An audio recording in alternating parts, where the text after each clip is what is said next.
Bonsoir. Je me propose d'essayer de vous donner quelques éléments de lecture pour les événements qui sont en train de se passer sous nos yeux maintenant. Et ayez la gentillesse de me suivre, je vais peut-être faire un bond en arrière.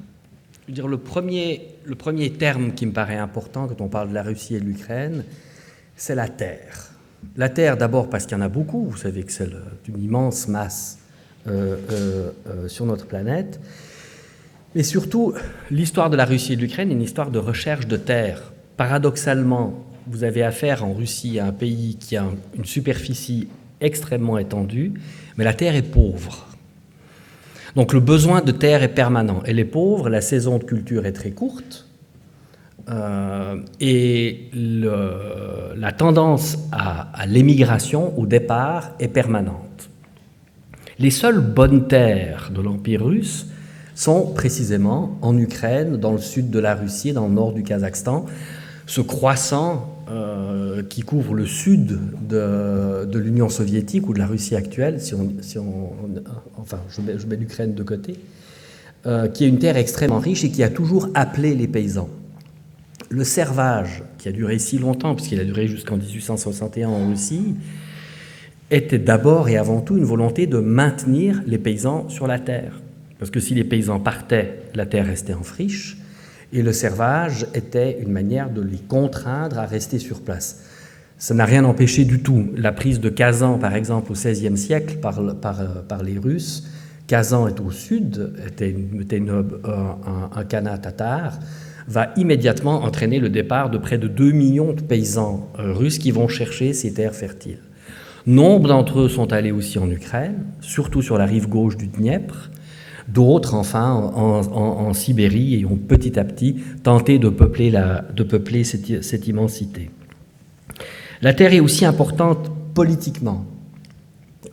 En 1917, les bolcheviks arrivent au pouvoir pour diverses raisons, mais l'une d'entre elles est qu'ils promettent la terre aux paysans. Ils ne vont pas tenir leurs promesses, évidemment, mais la Russie à l'époque, et c'est la grande Russie, c'est la Russie qui comprend l'Ukraine, qui comprend aussi la Pologne à l'époque, est peuplée à 80% de paysans. Et évidemment, la promesse de cette terre qui a toujours manqué aux paysans russes, cette terre en plus qui n'était jamais la leur, ou pour l'immense majorité d'entre eux qui n'était pas la leur, cette promesse des bolcheviks sera un argument extraordinaire et mobilisateur, puisque l'armée rouge, l'armée révolutionnaire, sera d'abord et surtout une armée de paysans.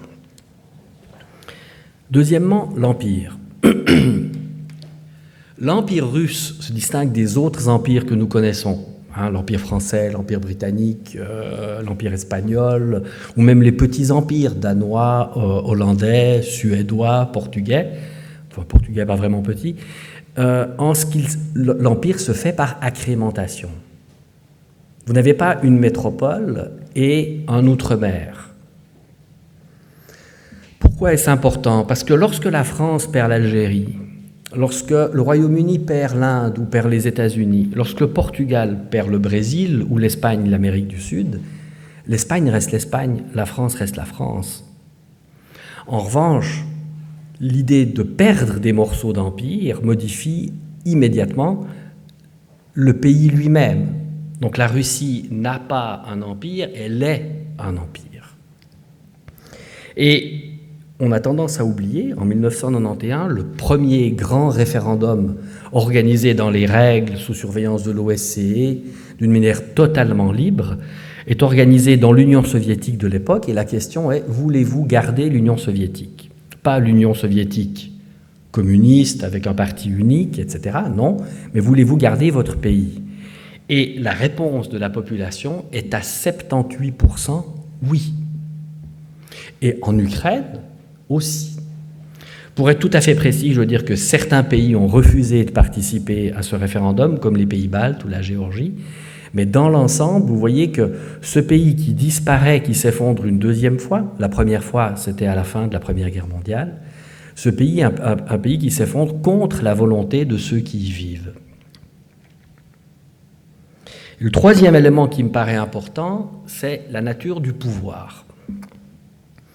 Jusqu'au XIIIe siècle, l'histoire de la Russie, qui est à l'époque à Kiev, le centre de gravité de la Russie est à Kiev, suit une histoire en somme assez commune avec celle du reste de l'Europe. En 1280, l'Est de l'Europe, et surtout la Russie et l'Ukraine actuelle, tombent sous le joug tatar. Et là, on assiste à 150 ans, 250 ans plutôt, de cassure totale, d'interruption des échanges et de réorganisation du pouvoir selon une manière qui est totalement étrangère au reste de l'Europe. Vous n'aurez pas de féodalité en Russie, par exemple. Parce que la féodalité, vous savez, c'est cette division du pouvoir, c'est-à-dire vous donnez comme suzerain une parcelle de pouvoir à votre vassal, qui lui-même fait de même, en fait de même, etc. Vous n'avez pas l'émergence des villes et d'une bourgeoisie commerçante, elle aussi contre-pouvoir au pouvoir central. Le pouvoir en Russie à l'époque est un pouvoir vertical et un pouvoir fondé exclusivement sur la contrainte. Je vais vous citer l'historien américain Richard Pipes, qui est un des très bons connaisseurs de l'ancienne Russie, et qui nous dit que, je vais vous le traduire, je vais improviser une traduction, sous le joug tatar, la population russe apprend ce qu'est l'État. L'État est arbitraire et violent. L'État prend tout ce qu'il peut prendre et ne donne rien en retour. Et il faut lui obéir parce qu'il est fort.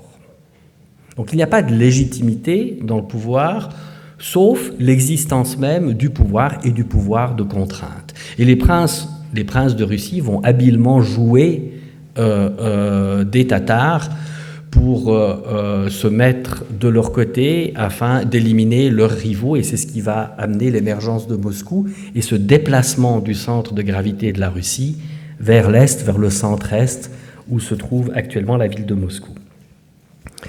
La deuxième chose qui va disparaître ou qui n'apparaîtra pas, c'est la notion de citoyen. En 221 après Jésus-Christ, l'empereur Caracalla adopte un édit selon lequel, où il déclare « Je donne à tous ceux qui habitent l'Empire le droit de cité romain. Il se doit que chacun soit associé aux charges qui pèsent sur tous, mais aussi englobé dans la victoire. » Vous voyez la notion de citoyen, c'est-à-dire de droit et de devoir. 16 siècles plus tard, en 1830, le comte von Beckendorf, vous noterez son patronyme, la Russie est un État multinational, chef de la police secrète de Nicolas Ier, déclare à la presse « Les lois sont faites pour les sujets et non pas pour les maîtres ». Vous voyez l'immense écart dans l'approche de l'État et un écart qui s'étend sur 16 siècles. Cette construction du pouvoir de l'État russe s'est donc fait essentiellement en s'inspirant du mode de fonctionnement de l'Empire tatar, même à la chute de celui-ci, lorsque les Russes ont finalement réussi à trouver les moyens militaires surtout, de s'en débarrasser. Mais retenez que cette distinction que nous avons en droit romain entre l'imperium et le dominium, entre le pouvoir politique et la propriété, cette distinction n'existe pas dans l'histoire de l'État et du droit russe. Le serf en est un bon exemple. Le serf n'est pas le sujet du pouvoir, il est la propriété du pouvoir. Et une grande partie des terres de la Russie sont propriété du tsar, où il se comporte en propriétaire au sens du droit civil, et non pas en empereur, en roi ou en chef d'État. J'ai parlé, madame, c'est la dame qui a eu la gentillesse de me présenter, a parlé de cette fragilité du pouvoir. Si vous relisez l'histoire russe, le pouvoir est effectivement constamment fragile. C'est un empire où la primogéniture n'est pas instituée. La primogéniture, en fait, est un élément de stabilité. Lorsqu'on sait que le prochain roi sera le fils, voire la fille, du roi ou de la reine actuelle, on sait qu'il n'y aura pas de guerre de succession et on va s'arranger autrement. Ça permet de donner une certaine continuité aux empires et aux monarchies européennes. En Russie, on bat les cartes à chaque coup. Et l'histoire russe est pleine de tsars qui sont tués par leurs femmes ou qui ont tué leur père ou leur fils, de faux tsars qui émergent pour s'opposer aux tsars en place. Et dès qu'une faiblesse dans le pouvoir est perçue, immédiatement, vous voyez d'autres tsars potentiels se présenter particulièrement après des défaites militaires. C'est d'ailleurs une constante aussi de l'histoire russe, et ça pensez-y aujourd'hui, que le tsar qui n'est pas victorieux, généralement, tôt ou tard, perd son pouvoir et perd sa vie aussi. Le tsar sera respecté tant qu'il est victorieux. S'il ne l'est pas, il cesse de l'être. Vous vous souvenez peut-être de 1917. En 1916, le tsar Nicolas II, qui a eu la stupidité de se nommer lui-même commandant en chef des armées russes durant la Première Guerre mondiale, fait une visite au front en novembre 1916. Il y a une photo que vous avez certainement vue quelque part, où vous voyez le tsar sur son cheval, comme commandant en chef des armées, et des dizaines de milliers de soldats russes à genoux devant lui. 3 mois plus tard, ce même tsar abdique. Savez-vous combien de personnes descendent dans la rue à Pétrograd pour réclamer son retour? Pas un chat.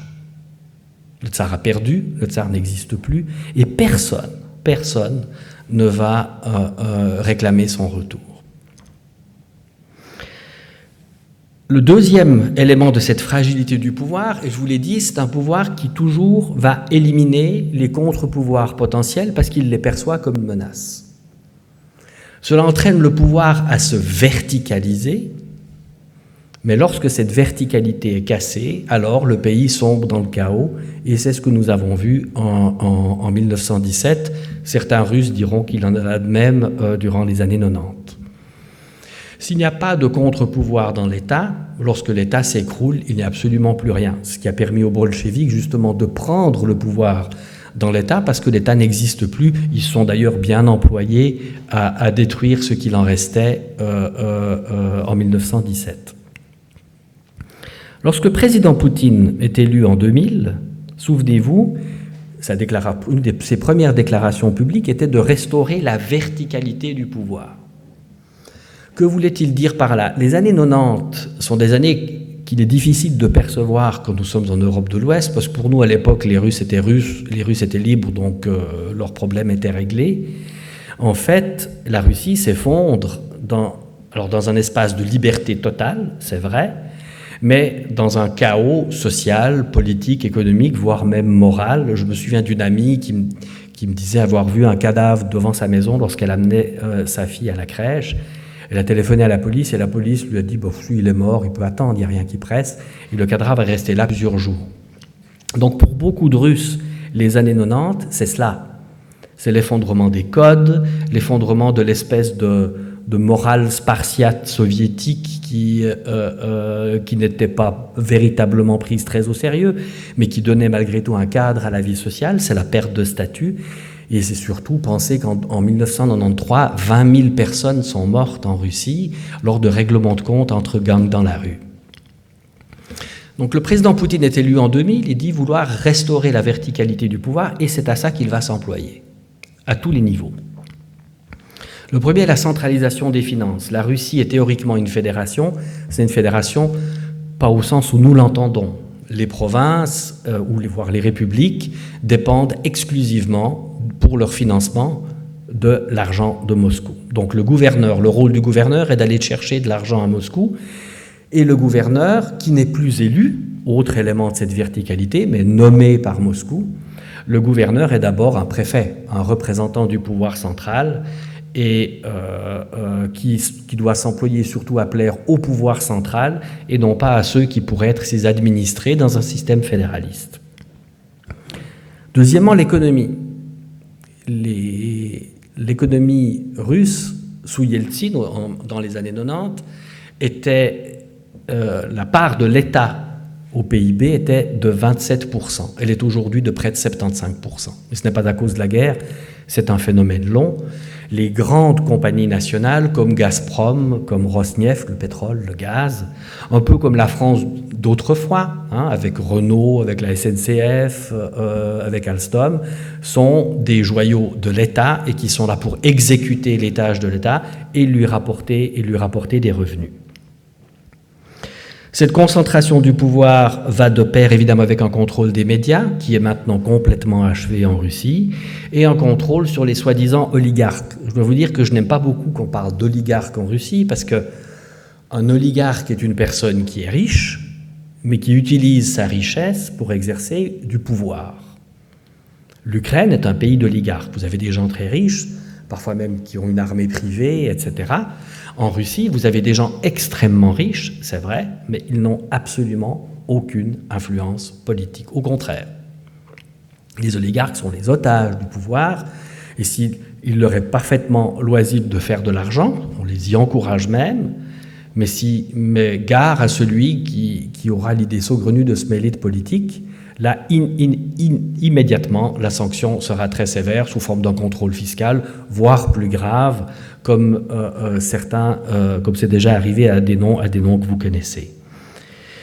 Quant au contrôle social du pouvoir, il est inexistant, hormis les sondages qui sont tolérés, qui continuent d'être conduits afin de percevoir l'attitude de la population, ce qui est très important, évidemment, pour le pouvoir. Donc, vous voyez, ça construit un système de pouvoir où la légitimité réside exclusivement dans le chef, une absence de contre-pouvoir, comme je vous l'ai dit, mais toutes les contradictions que vous avez dans un pays ou dans une société, surtout aussi grande et aussi variée que la Russie, ces contradictions, elles existent toujours. Alors, chez nous, les contradictions, elles se jouent dans la presse, elles se jouent entre patrons et syndicats, elles se jouent au Parlement, elles se jouent entre associations, entre ONG. En Russie, ces contradictions s'exercent à l'intérieur du système et le mettent sous pression, en quelque sorte, un peu comme une cocotte minute. Et vous avez en Russie des intérêts extrêmement différents, les intérêts des régions, les intérêts de l'éducation, les intérêts de l'industrie militaire, les intérêts des matières premières, les intérêts des autres entreprises, etc. Ce pouvoir, enfin, je vous l'ai dit, n'est pas universalisable. Lorsque l'Empire russe s'écroule, il ne reste pas grand-chose. L'Empire russe était paradoxalement extrêmement tolérant. Il y a eu très peu de conversions forcées, à la différence des empires européens. Une extrême tolérance sur les langues, évidemment sur les religions, sur les rites locaux. La seule chose qu'on demandait au peuple qui était à terre de l'Empire était de respecter le pouvoir du tsar. Et s'il le faisait, alors il pouvait faire à peu près ce qu'il voulait. Alors, vous n'avez pas d'ailleurs au XIXe siècle ces théories de la race supérieure que vous avez eues en Angleterre, par exemple, avec Houston Chamberlain. Vous avez aussi eu en France avec l'idée d'une race civilisatrice qui doit développer des peuples arriérés. C'est totalement étranger dans l'histoire russe.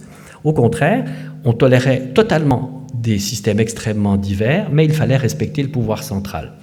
Quelle en est la conséquence? Cette tolérance retient évidemment le pouvoir d'avoir un message universalisable. Les petits Africains qui lisaient nos ancêtres les Gaulois dans les écoles de l'Empire français, ça vous ne le trouvez pas en Russie. Cela veut dire, alors en revanche, et ça on l'a vécu au début des années 90, lorsque le pouvoir central disparaît, ces entités se retrouvent telles qu'elles ont toujours été, sans qu'il n'y ait de glu de messages communs. Peut-être la langue, un petit peu, la langue russe reste la langue franche de l'Empire pour les peuples qui ne se comprennent pas, mais cela mis à part, il reste très peu de choses de l'Empire russe sur les terres qui étaient les siennes autrefois. Le président Poutine a déclaré que l'Ukraine n'existe pas. Je crois que pour un Suisse, vous vous souvenez de l'exposition de Séville où notre stand disait que la Suisse n'existait pas, ce qui était vrai. Jusqu'en 1847, la Suisse n'existait pas. On parlait des Suisses, les Suisses existaient, mais la Suisse comme entité, comme État, n'existait pas, d'espèce de conglomérat, d'alliances mutuelles, de diètes, mais sans une existence véritablement nationale. Que l'Ukraine n'ait pas toujours existé, c'est tout à fait vrai. Ce qui est le territoire ukrainien aujourd'hui n'existe en fait que depuis 1991. Si vous reprenez l'histoire de ce qui est l'Ukraine aujourd'hui, vous avez la fondation de la Russe de Kiev par des Scandinaves qui fédèrent les peuplades slaves de la région au Xe siècle, qui se christianisent. Puis l'intervention mongole, je vous l'ai dit, mais avant l'intervention mongole, la Russe de Kiev est le plus grand État d'Europe, c'est un État extrêmement prospère, avec énormément d'échanges intellectuels, commerciaux avec le reste de l'Europe et avec Byzance. Le l'autre élément de cette Ukraine, et qui existe encore pour une bonne partie, c'est une extrême diversité. Vous avez des peuples extrêmement divers en Ukraine, dans ce qui est l'Ukraine aujourd'hui. Vous avez des Russes, évidemment, des Ukrainiens, des Juifs, des Tatars, des Allemands, des Grecs, des Polonais, des Lituaniens, des Biélorusses, des Ruthènes. Donc une mosaïque de peuples extrêmement divers, et ces frontières vont être considérablement modifiées au fil du temps. C'est à peu près au XVIIe siècle, au traité de Péreslav, que la rive gauche du Dniepr, là vous avez la ville de Kharkov, qui a été menacée par les troupes russes, dont elles viennent de s'écarter, la ville de Donetsk aussi, plus au sud, sont intégrées à l'Empire russe. Le reste est polonais et lituanien, une partie est autrichienne aussi. Et les partages de la Pologne vont faire disparaître la Pologne avec un morceau à la Russie, un morceau à l'Autriche, un morceau à l'Allemagne. Les Tatars sont en Crimée et sur la côte sud de l'Ukraine, donc toute la côte de la mer Noire est turque. Elle s'appelle aujourd'hui la Nouvelle-Russie, Novaya Rassia, parce qu'elle a été intégrée à la Russie à la chute des Ottomans. Et finalement, à la fin de la Deuxième Guerre mondiale, on prend même un morceau de la Tchécoslovaquie, on enlève la Moldavie, Staline enlève la Moldavie à l'Ukraine, et on retrouve à peu près les frontières que vous connaissez aujourd'hui. Pourquoi je vous dis ça? Mais parce que, évidemment, que la nation ukrainienne n'a pas toujours existé. Aucune nation n'a toujours existé. Et l'historiographie russe, surtout au XIXe siècle, est très étonnante, parce qu'elle considère toujours les nations comme ayant toujours existé, comme étant des évidences. On parle de la France, on parle de l'Allemagne, je parle des nations qui comptent, évidemment, pas des petits pays. Et on est incapable, enfin, il n'y a pas de volonté de voir comment une nation peut se construire à travers l'histoire et émerger là où il n'y en avait pas autrefois. Vous savez, l'État-nation est une création très récente de l'histoire. Le premier véritable État-nation, c'est-à-dire qui réunit des gens qui se ressemblent, c'est la Serbie, et c'est à la fin du XIXe siècle. Les autres États européens, je vous l'ai dit, ne sont pas des nations, sont des empires. Ils sont tous des empires. Donc l'Ukraine n'est pas exception. L'Ukraine, petit à petit, vous allez voir la naissance d'un sentiment national, surtout dans la partie autrichienne de l'Ukraine. Sentiment national, d'ailleurs, qui va profondément intégrer la Russie. Donc vous avez un territoire très divers, une forte histoire d'émigration avec énormément de déplacements de population. Je vous l'ai dit, le tsar est propriétaire de la terre, il est aussi propriétaire des gens. Donc dans l'histoire russe, on n'aura jamais d'hésitation à déplacer des populations entières, soit les Allemands de la Volga, joli lapsus, les Tatars de Crimée, les Tchétchènes, etc. Vous avez des grandes différences régionales dans cette Ukraine, et ça c'est important pour ce qui se passe aujourd'hui. Et une importance alors cruciale en raison de l'extrême richesse du pays. Je vous l'ai dit, la terre ukrainienne est la plus riche d'Europe, mais le sous-sol ukrainien l'est aussi, du moins l'était au XIXe et au XXe siècle, en raison d'énormes gisements, surtout de charbon et de minerais de fer. Pour l'historien britannique Dominic Lieven, il a écrit un livre que je vous conseille, je peux que vous conseiller de lire, qui s'appelle Towards the Flame, qui est une lecture des causes de la Première Guerre mondiale vue de l'Est. Et sa thèse est que la guerre s'est jouée à l'Est, et la Deuxième Guerre aussi. Nous connaissons la guerre à l'Ouest, le gaz à Ypres, les tranchées, puis la chute de la France dans la Deuxième Guerre mondiale, la bataille d'Angleterre, etc. Dominic Lieven concentre son regard sur l'Est, il dit « mais c'est là qu'était l'enjeu ». Et sa thèse, et il l'a faite bien avant cette guerre, il l'a fait déjà dans un article dans les années 90, est que la guerre se fait en 1914 et en 1940, enfin 41 plutôt, à cause de l'Ukraine. En 1914, à cause de l'émergence de ce sentiment national ukrainien en Ukraine, en Galicie, en Ukraine autrichienne, qui va préoccuper profondément les services du tsar. En 1941, évidemment, avec cette erreur stratégique historique d'Hitler, qui, au lieu de foncer sur Moscou, descend pour occuper la terre d'Ukraine, où il veut installer des colons, lorsqu'on en aura dégagé les sous-hommes slaves, et puis s'approprier les richesses du sol et du sous-sol ukrainien. Cette identité ukrainienne va diverger à partir des années 90. À partir des années 90, je vous l'ai dit, vous avez le pouvoir qui se concentre, qui se centralise avec une fermeture progressive des espaces à l'intérieur. À partir de 2000, je dirais surtout à partir de 2004, de la deuxième présidence de Vladimir Poutine. En Ukraine, c'est l'inverse. L'Ukraine, c'est le règne des oligarques, c'est le chaos, mais c'est alors un pays où les élections sont totalement libres et où la parole est totalement libre, elle aussi. Donc, ces deux évolutions divergentes sont à mettre en parallèle avec la question qui est la question qui restait irrésolue à la fin de la guerre froide, qui est la question de l'OTAN. Vous entendez souvent, quand vous êtes en Russie, des lamentations sur les promesses non tenues d'une non-extension de l'OTAN à l'Est.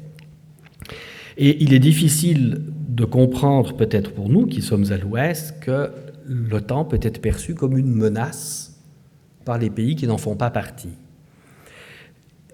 Souvenez-vous, la Deuxième Guerre mondiale s'achève avec une organisation de sécurité sur le continent qui a le pacte de Varsovie à l'est, l'OTAN à l'ouest, le Comecon, l'Union européenne, puis des accords d'Helsinki pour éviter que ça dégénère trop. Mais finalement, on crée un système relativement stable. À la fin de la guerre froide, la seule organisation de sécurité réelle qui reste en Europe, c'est l'OTAN. Et l'OTAN offre effectivement un plus de sécurité très fort à ceux qui en font partie. C'est pourquoi les Baltes, les Polonais étaient très pressés d'y entrer, en raison de la menace qu'ils percevaient sur leurs frontières à l'Est, mais ils n'offrent aucune sécurité aux autres. Aux autres, c'est-à-dire ceux qui n'en font pas partie ou qui se retrouvent, comme la Biélorussie et l'Ukraine, un peu le derrière entre deux chaises, entre la Russie et l'OTAN. Je vais vous citer le discours, un passage du discours du président Poutine en 2001, lorsqu'il était au Bundestag. J'espère que je vais le trouver, tant j'étais sûr de l'avoir pris.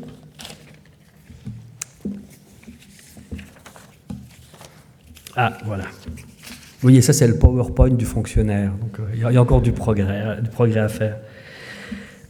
Je crois que l'Europe ne peut à long terme affirmer sa réputation de centre indépendant de la politique mondiale que si elle unit ses moyens avec le territoire et les ressources russes, ainsi qu'avec le potentiel humain, économique, culturel et de défense de la Russie. Ça, c'est en 2001.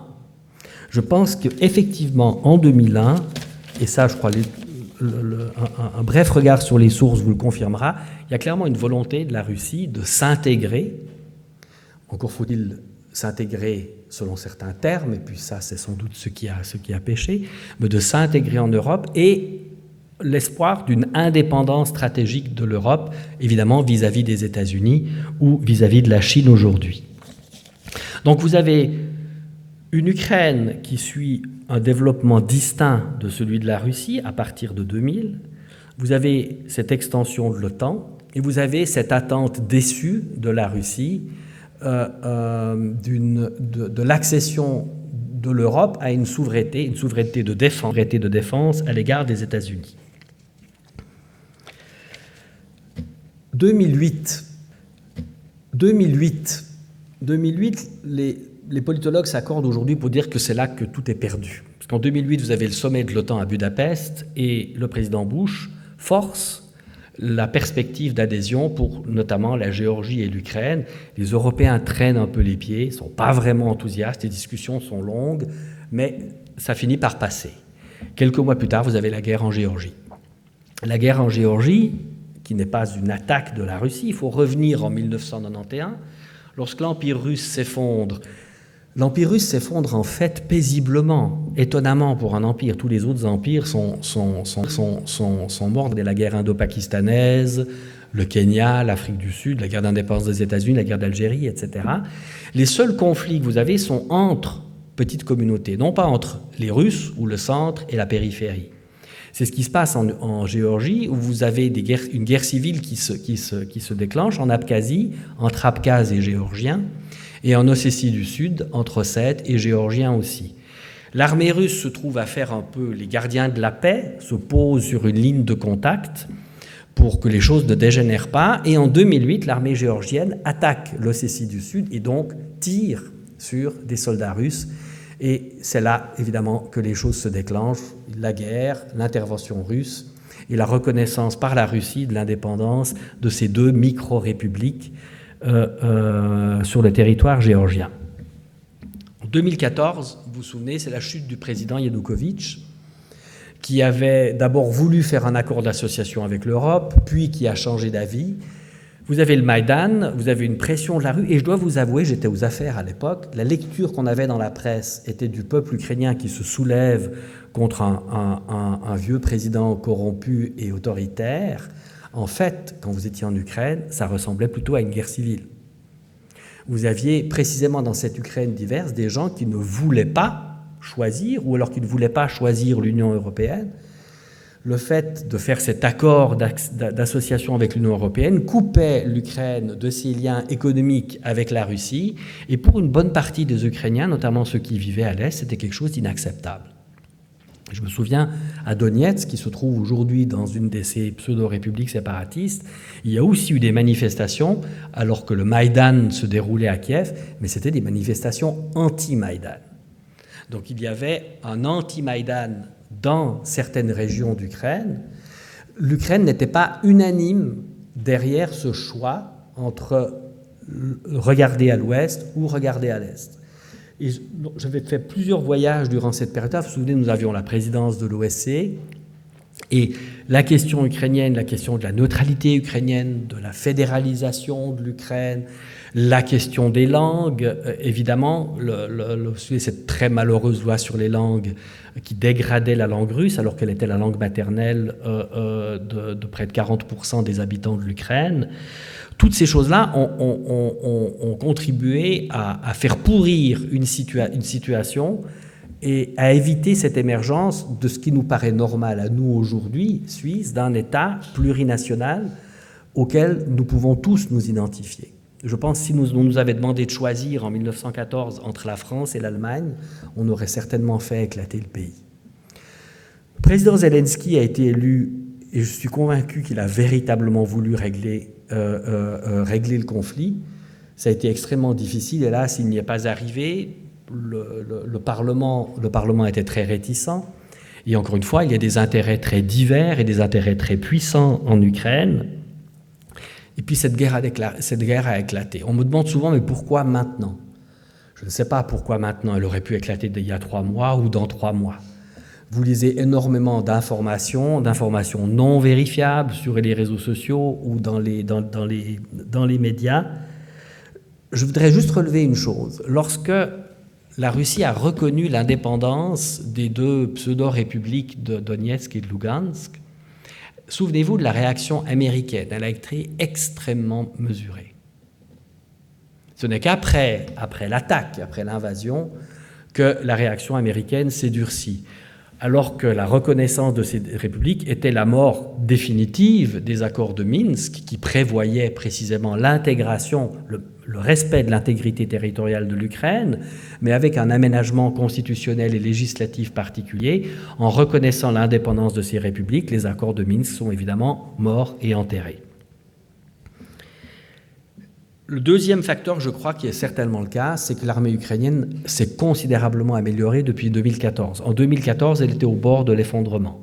Et les accords de Minsk ont certainement sauvé l'armée ukrainienne et le pouvoir ukrainien de son effondrement à l'époque. Elle était mal financée, mal équipée, peu motivée. Vous le voyez, depuis 2014, la situation a considérablement changé. Et puis ça, je pense qu'on en était parfaitement conscient à Moscou. On voyait bien chaque année la qualité des équipements, la qualité de l'entraînement, la qualité du moral de l'armée ukrainienne qui augmentait. Et les objectifs de cette guerre, là encore, plutôt que de faire des suppositions, prenons les déclarations publiques de la Russie. La première, la démilitarisation. Démilitarisation de l'Ukraine, qu'est-ce que ça veut dire ? Est-ce que ça veut dire la liquidation définitive de son armée, c'est-à-dire la destruction de son potentiel militaire et la garantie qu'il ne se reconstituera jamais, ou est-ce que c'est simplement une victoire militaire et une démilitarisation dans certaines régions du pays ? Le deuxième argument, motif que vous avez entendu certainement, c'est la dénazification. Dans la lecture du XXe siècle russe, encore une fois, le seul acte grandiose qui reste, parce que c'est un XXe siècle de douleur, de mort, de massacre, de guerre, c'est la victoire sur le nazisme. Et il est vrai qu'en 1941, lorsque l'armée allemande entre en Ukraine, souvenez-vous, l'Ukraine a terriblement souffert de la famine délibérée organisée par les autorités soviétiques dans les années 30, qui était un génocide de classe, mais un génocide. Il s'agissait de liquider la paysannerie et de confisquer un maximum de grains pour payer les dettes internationales de l'URSS, qu'elle a toujours payé rubis sur l'ongle, et enfin de faire encore une fois d'énormes déplacements forcés de population pour pousser une industrialisation au galop. Encore une fois, la lecture de cette histoire n'est plus la même aujourd'hui en Ukraine, du moins pour certains historiens ukrainiens, qui voient un génocide ethnique, un génocide conduit par la Russie sur les Ukrainiens. De fait, c'était un génocide de classe. Et je vous l'ai dit, la terre étant tellement riche en Ukraine, c'est là qu'il y avait le plus de paysans. Mais ce génocide a tué des millions de personnes en Ukraine. Il en a aussi tué 2 millions dans le sud de la Russie, dans la région de Stavropol, où là aussi la terre est très riche, et près d'1 million dans le nord Kazakhstan, encore une fois, une région extrêmement riche et où la paysannerie était très forte. Donc cette dénazification,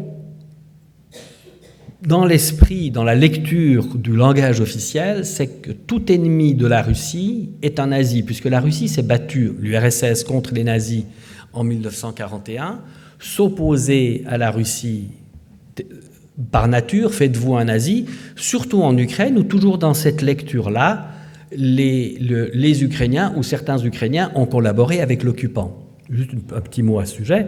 C'est vrai qu'au début, à l'arrivée des armées allemandes, certains Ukrainiens les ont accueillis avec soulagement. Ils sortaient d'années absolument effroyables.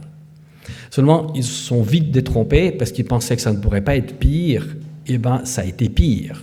Parce que le racisme imbécile de l'Allemagne considérait les Ukrainiens comme des sous-hommes et n'a jamais pensé à s'appuyer sur la nation, sur un sentiment national ukrainien pour faire pièce à l'adversaire qui était à l'époque l'Union soviétique. De fait, les partisans contre l'armée allemande étaient très forts en Ukraine et il y a des millions d'Ukrainiens qui sont morts en se battant contre les nazis et qui n'étaient pas du tout des nazis eux-mêmes. Et enfin, la neutralisation. La neutralisation était un sujet délicat en Ukraine en 2016 parce que, encore une fois, quand vous êtes suisse, les objections que j'entendais étaient d'abord la neutralisation, on n'a pas à nous l'imposer. Si vous regardez l'histoire de l'Europe, beaucoup de pays neutres en Europe n'ont pas choisi de l'être. Et en premier lieu, nous-mêmes.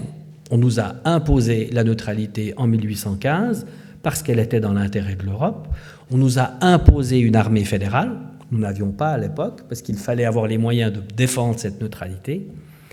L'Autriche, à la fin de l'occupation par les 4 puissances en 1953, doit aussi être neutre pour voir partir les occupants, donc les soviétiques, les français, les anglais, les américains.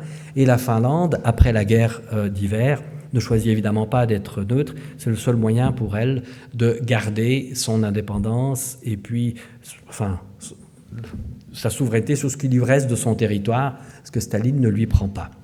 Donc la neutralité peut être dans l'intérêt du continent sans forcément correspondre aux aspirations de la population. Du moins, dans ces 3 cas, on n'aura jamais demandé leur avis.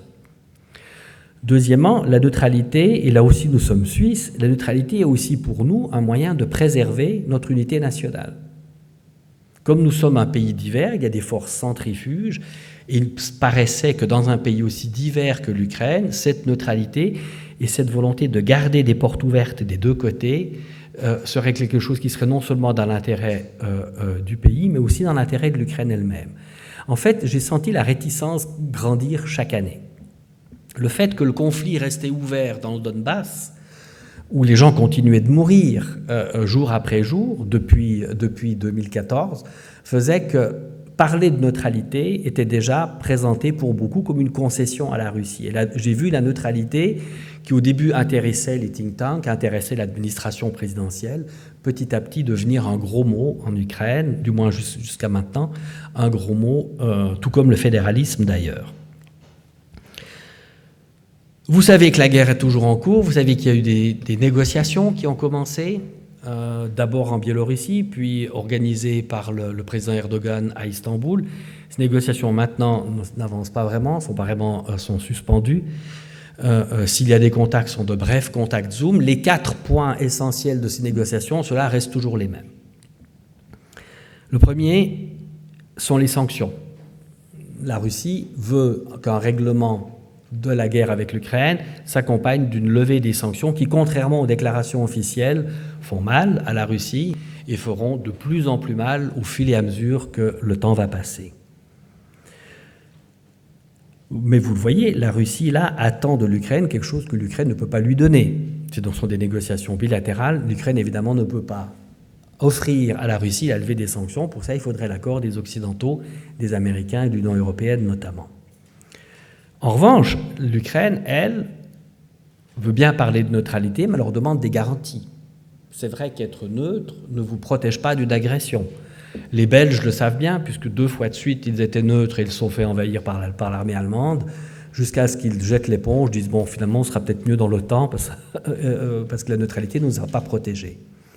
Donc les Ukrainiens l'ont bien compris, des neutralités d'accord, mais il faut des garanties de sécurité, des garanties effectives, pas des garanties sur le papier, comme celles qu'on leur a données dans le mémorandum de Budapest au début des années 90, garanties qui n'ont évidemment pas été respectées. Ça signifie que lorsqu'une attaque est lancée contre l'Ukraine, ces garanties de sécurité effective, donc militaires, peuvent être déclenchées. Et la question qui se discutait beaucoup à l'époque à Istanbul, c'était est-ce que ces garanties peuvent être déclenchées unilatéralement, uniquement par l'Ukraine, c'était ce que voulaient les Ukrainiens, ou est-ce qu'elles ne peuvent être déclenchées qu'avec l'accord de tous les garants, ce qui donnerait un droit de veto à la Russie, ce qui évidemment n'était pas concevable pour les Ukrainiens. Et le dernier point, je pense que le plus délicat, c'est le territoire. Le territoire, je ne parle pas de la Crimée, qui a été brièvement intégrée à l'Ukraine par une décision de Khrouchtchev, ni même des républiques de Donetsk et de Lugansk dans leurs frontières d'avant la guerre, mais vous le voyez sur la carte, l'armée russe occupe une forte partie du territoire ukrainien, et notamment toute la côte entre la Russie et la Crimée, cette nouvelle Russie qui était tatare autrefois, avec la ville de Mariupol et d'autres villes, ainsi qu'au-delà de la Crimée, avec la ville de Kherson, la ville de Berdiansk, etc. J'ai pour ma part beaucoup de peine à imaginer qu'avec tous les morts qu'il y a eu jusqu'à présent, que le gouvernement ukrainien puisse accéder à une cession de territoire pour les territoires en question. Et je crois qu'aujourd'hui, nous sommes vraiment dans une phase d'une guerre d'attrition où chaque partie semble avoir la conviction que le temps joue pour elle. Et ce qui est malheureux, c'est qu'évidemment, si chaque partie estime que le temps joue pour elle, ça signifie que la guerre continue et que les gens vont continuer de mourir.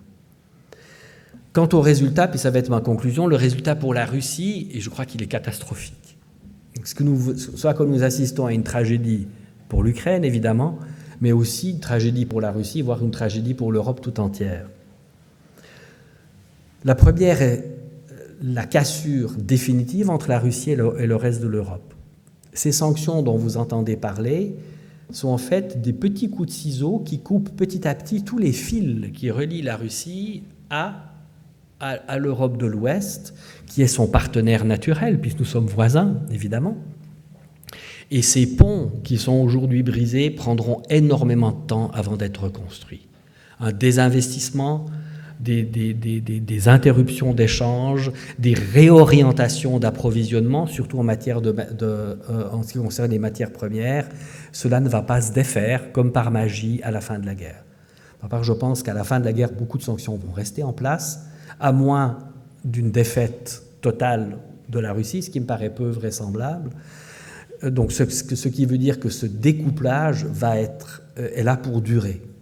Et là, évidemment, à mes yeux, c'est une catastrophe pour la Russie, parce que si la Russie se coupe de l'Europe, elle n'a nulle part où aller. à part peut-être être le petit frère de la Chine, mais un pays qui lui est totalement étranger et qui lui restera. Deuxièmement, vous le voyez en Ukraine, la Russie a perdu l'Ukraine. Alors qu'elle a une histoire commune, puisqu'elles ont commencé en même temps, au Xe siècle. 40% des Russes ont de la famille en Ukraine, ont des parents ukrainiens, des grands-parents ukrainiens, des amis en Ukraine, ont vécu. Des millions d'Ukrainiens vivent aussi en Russie. Cette émergence du sentiment national ukrainien a été boostée par l'agression russe, déjà en 2014 et particulièrement maintenant. Donc paradoxalement, vous voyez que l'intervention russe a eu l'effet inverse de ce contre lequel elle attendait se prémunir, c'est-à-dire la perte de l'Ukraine qui était présentée toujours comme le pays petit frère, avec un petit peu de dédain peut-être, mais je crois qu'on connaît ça en Suisse, c'est un peu comme ça que les Français nous regardent, ou s'adressent à nous, ou les Allemands à l'égard des Suisses allemands.